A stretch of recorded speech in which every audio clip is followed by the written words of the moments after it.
Welcome back to Notes Edition, where I read notes off of my phone. Today's note is called, Can Bitcoin Go to Zero? When discussing Bitcoin, I've heard a lot of people say, yeah, but what if Bitcoin goes to zero? It's a fair question, and yet I've yet to meet one person who's studied Bitcoin who can adequately explain the innovation behind Bitcoin that still thinks that Bitcoin could go to zero. After walking through the logic of what Bitcoin does, it seems mathematically improbable. So, should you take my word for it? Of course not.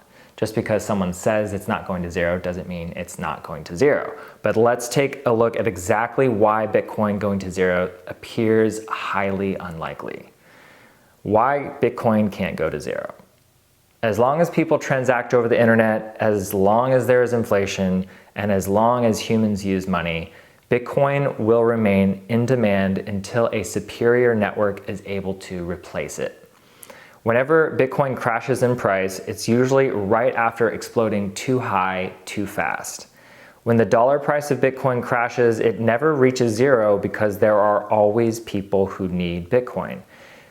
People suffering from inflation, people suffering from a frozen bank account, people suffering from difficulties making cheap international remittance payments. There are plenty of people who actually need Bitcoin. For the people that don't desperately need it, there are plenty of people that still want it. There are plenty of people that have enough money to be comfortable, and yet they're still looking to invest in asset classes with a high return. Bitcoin's volatility might deter the average salaried worker from investing, yet the violent upswings and downswings attract traders and investors willing to play the game, even if only for short-term gain. The main reason it seems highly unlikely Bitcoin could go to zero in our lifetime is that it is an innovative form of money with a superior design to every other type of money.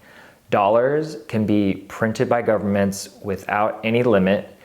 Bitcoin is printed by a distributed community in fixed quantities and requires large sums of energy and capital to produce. Dollars, like all paper currencies, are vulnerable to hyperinflation. Bitcoin's inflation rate gets cut in half every 4 years.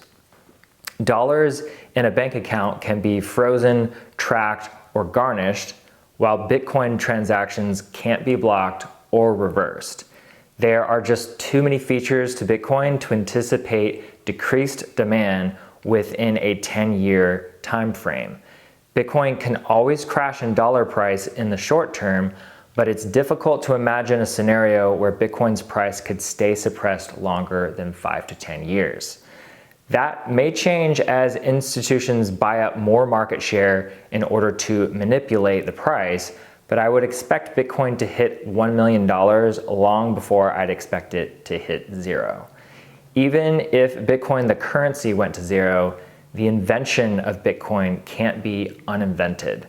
If Apple goes to zero, it doesn't mean computers go to zero. AOL can go to zero, but that doesn't make email go to zero. If Bitcoin the currency goes to zero, it doesn't mean Bitcoin the invention would go to zero. To go to zero, Bitcoin would have to be replaced by something better. Anything is possible, but not everything is probable, and I think it's highly improbable for Bitcoin to go to zero. And that's today's note.